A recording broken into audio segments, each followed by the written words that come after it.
few moments later. Dinamika dalam sidang BPUPKI. Jepang dapat menguasai wilayah Indonesia setelah Belanda menyerah di Kalijati pada 8 Maret 1942.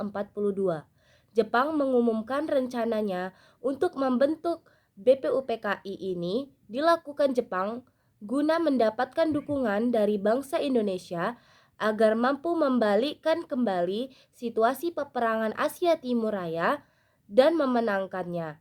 Namun janji itu baru ditepati pada 29 April 1945. Penting untuk disampaikan pula bahwa penamaan penting untuk badan yang dibentuk ini ialah Badan Penyelidik Usaha-Usaha Persiapan Kemerdekaan atau disebut juga dengan BPUPK. Jepang menyusun keanggotaan BPUPKI menjadi 5 kelompok. Selain itu, di dalam anggota BPUPKI tersebut kita dapat menemukan sejumlah orang peranakan atau keturunan asing. 4 orang diantaranya merupakan keturunan Tionghoa, keturunan Arab, dan keturunan Eropa. Terkait keanggotaan ini, ada 8 orang Jepang yang menjadi anggota istimewa BPUPKI, termasuk meskipun menjadi anggota 8 orang, Jepang tersebut tidak aktif dalam sidang-sidang yang diadakan. Mereka lebih berperan sebagai pengamat. Dalam sejarahnya, BPUPKI mengadakan 2 kali sidang. Sidang pertama yang berlangsung 29 Mei sampai 1 Juni 1945 memiliki agenda pembahasan mengenai dasar negara. Lalu pada sidang kedua yang berlangsung pada 10 sampai 17 Juli 1945, para anggota BPUPKI memiliki agenda untuk membahas rancangan Undang-Undang Dasar. Menurut catatan yang diberikan oleh Darajadi dan Osa Kurniawan 2020, sekalian para pendiri bangsa memberikan pandangan-pandangan yang berbeda dalam sidang tersebut. Semuanya menggarisbawahi tentang kehendak untuk merdeka secepat-cepatnya dan perlunya peningkatan rasa persatuan dan kesatuan bangsa untuk mencapai kemerdekaan tersebut. Ini membuktikan bahwa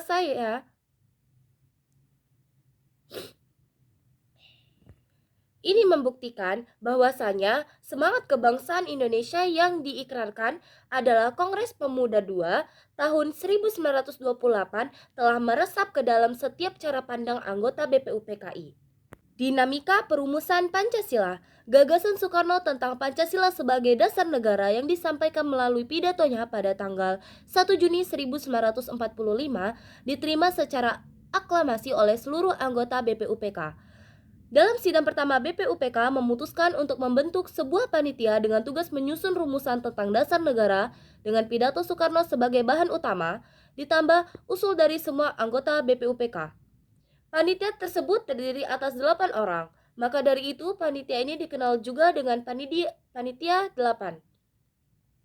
Sebagai ketua Panitia 8, Soekarno mengambil inisiatif untuk melakukan rapat dengan beberapa anggota BPUPK dengan memanfaatkan kedudukannya sebagai Ketua Cho Sang-in.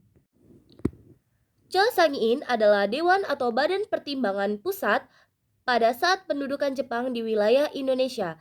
Pada rapat yang berlangsung pada Juni 1945 atau sehari setelah sidang terakhir Cho Sang-in berakhir, tersebut tidak ada satupun wakil dari pemerintah penduduk Jepang yang hadir. Oleh karena itu, rapat ini Abi Koesno dapat dengan tegas memakan pendapat bahwa kemerdekaan harus dilahirkan oleh bangsa Indonesia sendiri.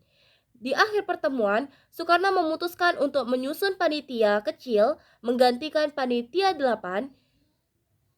Ini dikenal dengan nama Panitia 9. Segera dibentuk Panitia 9 melaksanakan pertemuan untuk membahas rumusan pembukaan Undang-Undang Dasar Negara yang di dalamnya berisikan dasar negara yang disepakati untuk diambil dari pidato Soekarno tanggal 1 Juni 1945. Terjadi perdebatan pada rapat tersebut. Sebagian dari anggota Panitia 9 menginginkan agar Islam menjadi dasar negara, sementara sebagian yang lainnya menolaknya.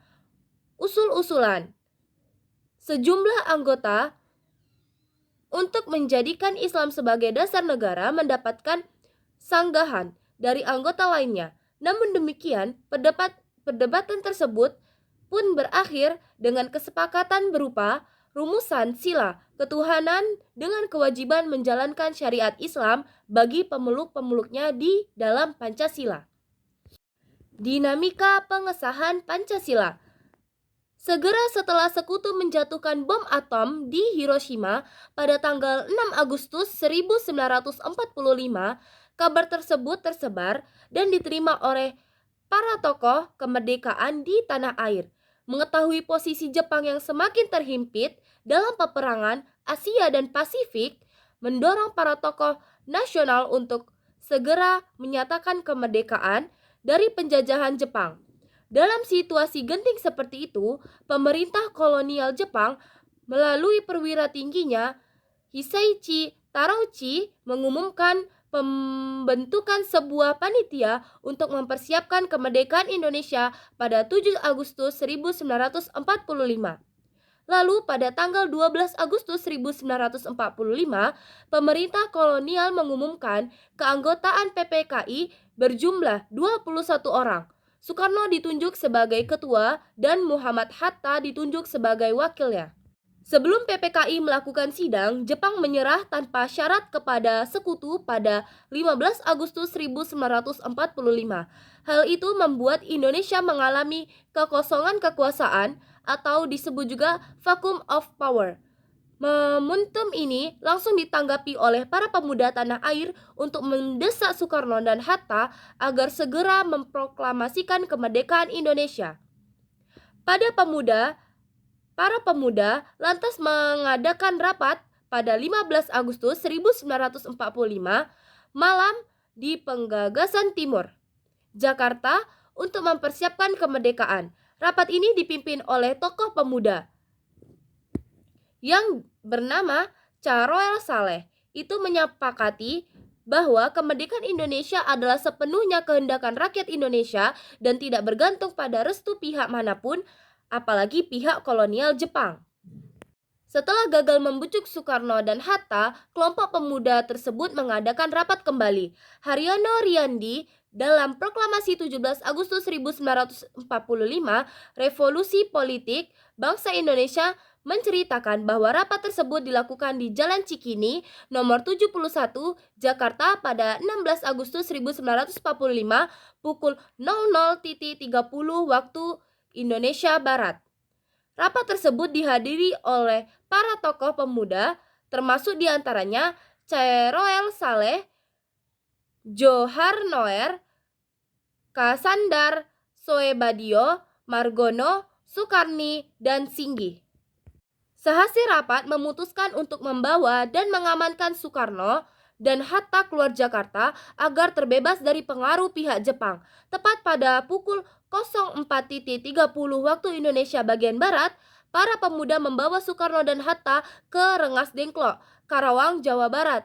Aksi ini mulanya dilakukan untuk menekan kedua tokoh tersebut agar bersedia memproklamasikan kemerdekaan sesegera mungkin di tempat itu. Akan tetapi, Soekarno dan Hatta tetap bergeming menghadapi tekanan tersebut. Kabar penculikan Soekarno dan Hatta akhirnya sampai kepada salah satu tokoh dari golongan tua, yaitu Ahmad Subarjo. Ia kemudian bertemu dengan Wikana dari golongan tua di Jakarta. Setelah mempelajari apa yang sedang terjadi, ia bersepakat bahwa kemerdekaan harus segera dideklarasikan, tetapi tetap dilakukan di Jakarta. Ahmad Subarjo bersama dengan Sudiro dan Yusuf Kunto akhirnya menuju Rengas Dengklok untuk menjemput Soekarno dan Hatta dan membawa keduanya kembali ke Jakarta. Sekembalinya rombongan ke Jakarta, Soekarno dan Hatta bersama para pemuda mencapai kesepakatan bahwa proklamasi kemerdekaan Indonesia paling lambat dilakukan pada 17 Agustus 1945. Untuk mempersiapkan proklamasi kemerdekaan, mereka lantas mencari tempat aman untuk merumuskan naskah proklamasi. Perumusan naskah proklamasi terjadi di rumah milik Laksamana Tadashi Maeda, seorang perwira tinggi Angkatan Laut Jepang. Dalam momen perumusan naskah proklamasi yang bersejarah itu, Soekarno mempersilahkan Muhammad Hatta sebagai penyusun teks. proklamasi karena dipandang memiliki kemampuan berbahasa yang baik. Kendati sebegitu, bagi Muhammad Hatta, justru Soekarno yang dipandang memiliki kemampuan menulis yang baik. Akhirnya, Muhammad Hatta mendikte baris-baris kalimat teks proklamasi, sementara Soekarno yang menulisnya.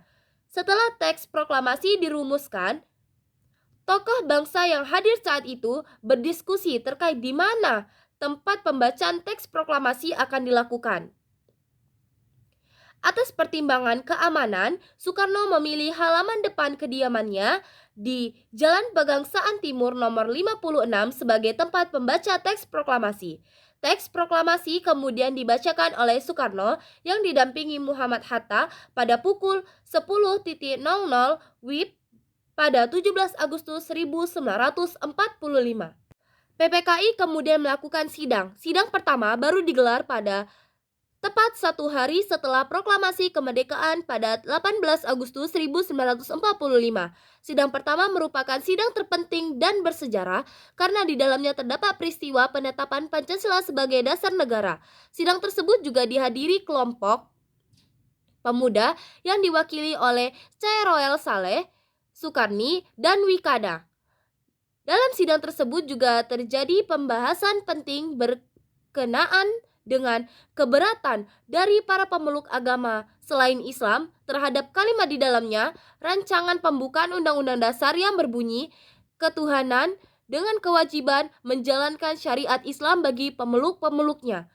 Keberatan tersebut disampaikan oleh seorang perwira Angkatan Laut Jepang kepada Muhammad Hatta pada sore hari 17 Agustus 1945. Muhammad Hatta sebagai wakil ketua PPKI lantas mengajak para tokoh Islam mengadakan rapat kecil pada pagi hari tanggal 18 Agustus 1945. Sebelum sidang pertama dimulai untuk membahas kalimat ketuhanan dengan kewajiban menjalankan syariat Islam bagi pemeluk-pemeluknya yang masih terdapat dalam rancangan pembukaan Undang-Undang Dasar Negara Republik Indonesia 1945. Sejarah mencatat, rapat tersebut berlangsung selama 15 menit dengan kesepakatan penting, yaitu mengubah kalimat tersebut menjadi ketuhanan yang Maha Esa. PPKI mengesahkan Undang-Undang Dasar Negara Republik Indonesia tahun 1945 yang memuat rumusan 5 sila Pancasila di dalam pembukaannya. Oleh karena itu, secara bersamaan Pancasila sah menjadi dasar negara.